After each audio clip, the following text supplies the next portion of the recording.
India की प्यास, पानी और विकास की कहानी। इंडिया अपनी विशाल आबादी और अलग अलग जगहों के साथ पानी के साथ हमेशा एक कॉम्प्लेक्स रिलेशनशिप रहा है। गंगा के उपजाऊ मैदानों से लेकर राजस्थान के रेगिस्तानी इलाकों तक पानी जीवन, खेती और उद्योग के लिए बहुत जरूरी है। लेकिन इसकी अवेलेबिलिटी हर जगह एक जैसी नहीं है, जिसकी वजह से बारिश और सूखे का साइकिल बनता रहता है। यह प्रिकेरियस बैलेंस दिखाता है कि इंडिया के डेवलपमेंट के लिए वाटर मैनेजमेंट कितना जरूरी है। सदियों से कम्युनिटीज अपने सर्वाइवल के लिए ट्रेडिशनल वाटर हार्वेस्टिंग मेथड्स, नदियों और मानसून पर निर्भर रहे हैं। लेकिन तेजी से बढ़ती आबादी और मॉडर्नाइजिंग इकोनॉमी की बढ़ती डिमांड्स के साथ ये ट्रेडिशनल मेथड्स अकेले काफी नहीं रहे। इसने large scale water management solutions की तलाश की शुरुआत की, जहां डैम्स एक प्रोमिनेंट ऑप्शन के रूप में उभरे। इंडिया में डैम्स का कंस्ट्रक्शन उसके वाटर रिसोर्सेज को हार्नेस और रेगुलेट करने का एक बोल्ड अटेम्प्ट दिखाता है। ये मैसिव स्ट्रक्चर्स कई उद्देश्यों को पूरा करते हैं, इरिगेशन और फ्लड कंट्रोल से लेकर हाइड्रो इलेक्ट्रिक पावर जनरेशन तक।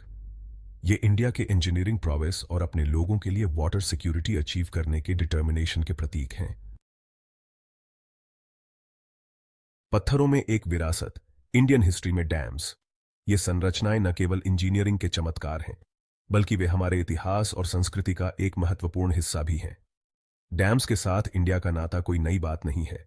सदियों से ये विशाल संरचनाएं हमारे जीवन का अभिन्न हिस्सा रही हैं, जो जल प्रबंधन और कृषि के लिए महत्वपूर्ण रही हैं। प्राचीन सभ्यताओं ने वाटर मैनेजमेंट के महत्व को पहचाना था और उन्होंने जटिल प्रणालियां विकसित की, जो आज भी हमारे लिए प्रेरणा का स्रोत हैं। जैसा कि पूरे उपमहाद्वीप में पाए जाने वाले जटिल सिंचाई प्रणालियों और जल भंडारण संरचनाओं से पता चलता है। ये संरचनाएं न केवल तकनीकी कौशल का प्रमाण हैं, बल्कि हमारे पूर्वजों की दूरदर्शिता का भी उदाहरण है। कावेरी नदी पर प्राचीन ग्रैंड एनिकट से लेकर राजस्थान के स्टेपवेल्स तक, ये सभी संरचनाएं हमारे जल प्रबंधन की समृद्ध परंपरा को दर्शाती हैं। ये शुरुआती उदाहरण इंडिया के पूर्वजों की इंजेन्युइटी और रिसोर्सफुलनेस को उजागर करते हैं। उन्होंने सीमित संसाधनों के बावजूद अद्वितीय समाधान निकाले। कॉलोनियल एरा में डैम बिल्डिंग पर फिर से ध्यान केंद्रित किया गया, जब ब्रिटिश राज ने इन संरचनाओं को अपने प्रशासनिक और आर्थिक उद्देश्यों के लिए महत्वपूर्ण माना, जो मुख्य रूप से फूड प्रोडक्शन और रेवेन्यू सुरक्षित करने की ब्रिटिश राज की आवश्यकता से प्रेरित था। इन परियोजनाओं ने कृषि उत्पादन को बढ़ावा दिया, लेकिन इसके साथ ही कई सामाजिक और सांस्कृतिक चुनौतियां भी आईं। लार्ज स्केल इरिगेशन प्रोजेक्ट्स चलाए गए, जिससे जमीन के विशाल हिस्सों का कायाकल्प तो हुआ, लेकिन ट्रेडिशनल वाटर मैनेजमेंट प्रैक्टिसेस भी बदल गए। इन परियोजनाओं ने कृषि भूमि को उपजाऊ बनाया, लेकिन पारंपरिक जल प्रबंधन प्रणालियों को भी प्रभावित किया। ये कॉलोनियल ईरा डैम्स, जहां एग्रीकल्चरल आउटपुट में योगदान देते थे, वहीं अक्सर सामाजिक कीमत पर आते थे, जिससे स्थानीय समुदायों का डिस्प्लेसमेंट होता था और उनकी ट्रेडिशनल लाइवलीहुड्स बाधित होती थीं।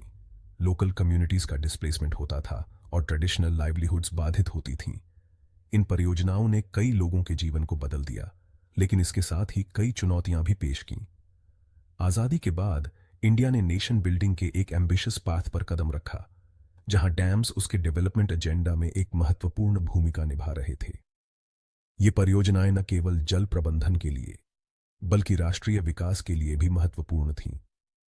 जहां डैम्स उसके डेवलपमेंट एजेंडा में एक महत्वपूर्ण भूमिका निभा रहे थे, इन संरचनाओं ने न केवल जल प्रबंधन में सुधार किया, बल्कि बिजली उत्पादन और बाढ़ नियंत्रण में भी महत्वपूर्ण योगदान दिया।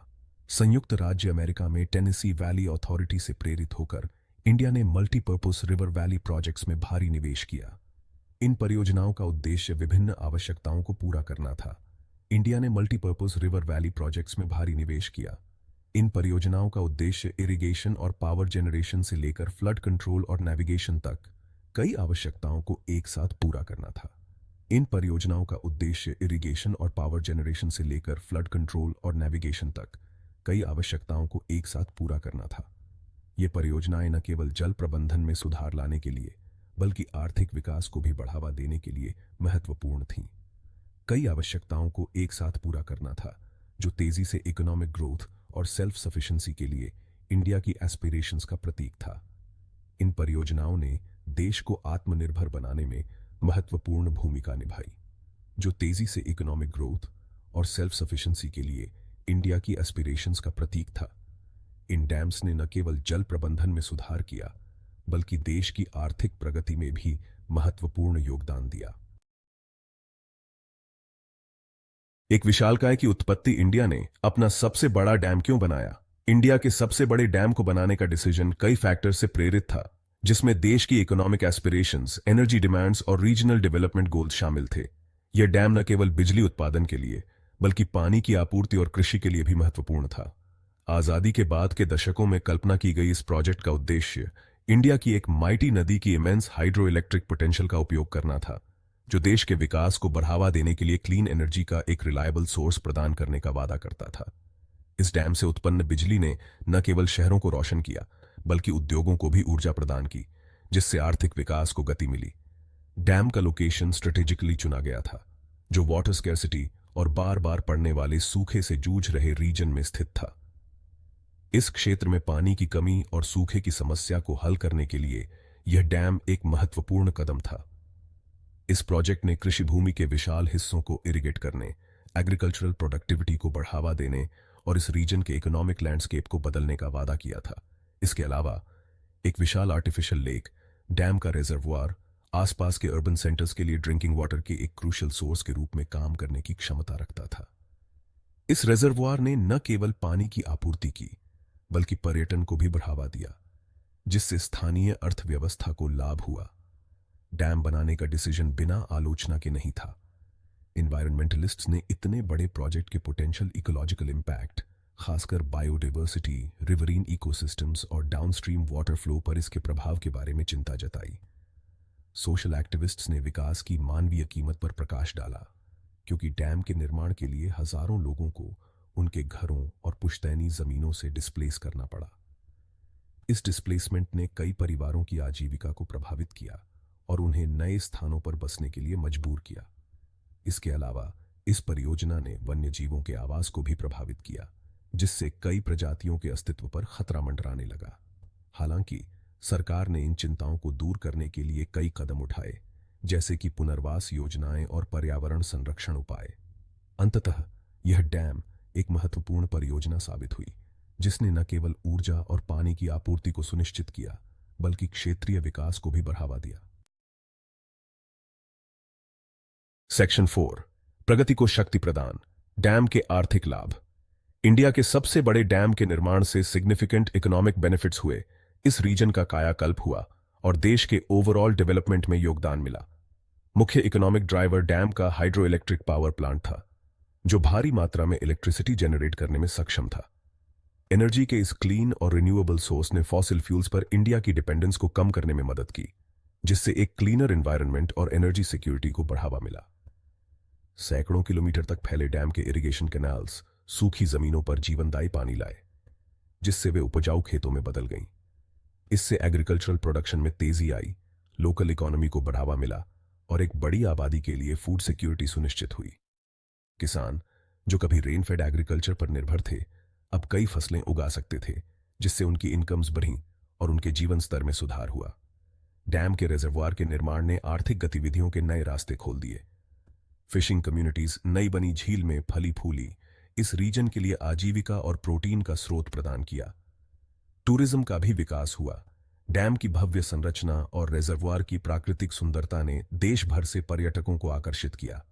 डैम, संक्षेप में, इस रीजन में डेवलपमेंट और प्रॉस्पेरिटी को आगे बढ़ाते हुए इकोनॉमिक ग्रोथ का इंजन बन गया। सेक्शन 5, प्रकृति का संतुलन, बदला हुआ पर्यावरणीय प्रभाव। इंडिया के सबसे बड़े डैम के निर्माण ने जहां आर्थिक लाभ पहुंचाया, वहीं पर्यावरण पर भी इसका गहरा प्रभाव पड़ा, जिसके सकारात्मक और नकारात्मक दोनों तरह के परिणाम सामने आए। इस डैम ने न केवल क्षेत्र की जल आपूर्ति को स्थिर किया, बल्कि कृषि और उद्योगों को भी बढ़ावा दिया। सकारात्मक पक्ष पर डैम के हाइड्रो इलेक्ट्रिक पावर जनरेशन ने फॉसिल फ्यूल्स पर देश की निर्भरता को काफी हद तक कम कर दिया, जिससे ग्रीन हाउस गैस इमिशंस कम हुई और एक क्लीनर एनवायरनमेंट में योगदान मिला। इसके अलावा रिन्यूएबल एनर्जी सोर्सेज को बढ़ावा देने के लिए यह एक महत्वपूर्ण कदम साबित हुआ। डैम का रिजर्वुआर अपनी आर्टिफिशियल प्रकृति के बावजूद बायोडाइवर्सिटी के लिए एक आश्रय स्थल बन गया, जिसने कई तरह की मछलियों की प्रजातियों और अन्य जलीय जीवन को आकर्षित किया। यह जलाशय न केवल मछलियों के लिए बल्कि पक्षियों और अन्य जलीय जीवों के लिए भी एक महत्वपूर्ण निवास स्थान बन गया है। डैम से रेगुलेटेड वाटर फ्लो ने बाढ़ और सूखे के प्रभावों को कम करने, डाउनस्ट्रीम कम्युनिटीज और इकोसिस्टम्स की रक्षा करने में भी मदद की। इससे न केवल मानव जीवन सुरक्षित हुआ बल्कि कृषि और अन्य आर्थिक गतिविधियों को भी स्थिरता मिली। हालांकि डैम के निर्माण के कारण सिग्निफिकेंट एनवायरमेंटल कॉस्ट्स भी उठाने पड़े। निर्माण के दौरान भारी मात्रा में संसाधनों का उपयोग हुआ और कई प्राकृतिक आवासों को नुकसान पहुंचा। रिजर्वॉयर के निर्माण के कारण जमीन के विशाल हिस्सों के डूबने से जंगलों, वन्य जीवों के आवासों और उपजाऊ कृषि भूमि का नुकसान हुआ। इसने कई वन्यजीव प्रजातियों को उनके प्राकृतिक आवास से विस्थापित कर दिया। बायोडाइवर्सिटी के इस डिस्प्लेसमेंट के इस रीजन के इकोलॉजिकल बैलेंस पर लॉन्ग टर्म परिणाम हुए। कई प्रजातियों की संख्या में कमी आई और कुछ तो विलुप्त होने के कगार पर पहुंच गई। डैम की मौजूदगी ने नदी के नेचुरल फ्लो को भी बदल दिया, जिससे डाउनस्ट्रीम इकोसिस्टम्स प्रभावित हुए, जो अपने सर्वाइवल के लिए नदी के नेचुरल फ्लड साइकिल्स पर निर्भर थे। इससे न केवल जलीय जीवन प्रभावित हुआ बल्कि स्थानीय कृषि और अन्य आर्थिक गतिविधियों पर भी असर पड़ा। डैम के ट्रैपिंग इफेक्ट के परिणाम स्वरूप डाउनस्ट्रीम सेडिमेंट फ्लो में कमी आई, जिससे कटाव बढ़ा और नदी के आकारिकी में बदलाव आया। यह परिवर्तन न केवल नदी के पारिस्थितिकी तंत्र को प्रभावित करता है बल्कि मानव बस्तियों और कृषि भूमि को भी खतरे में डालता है।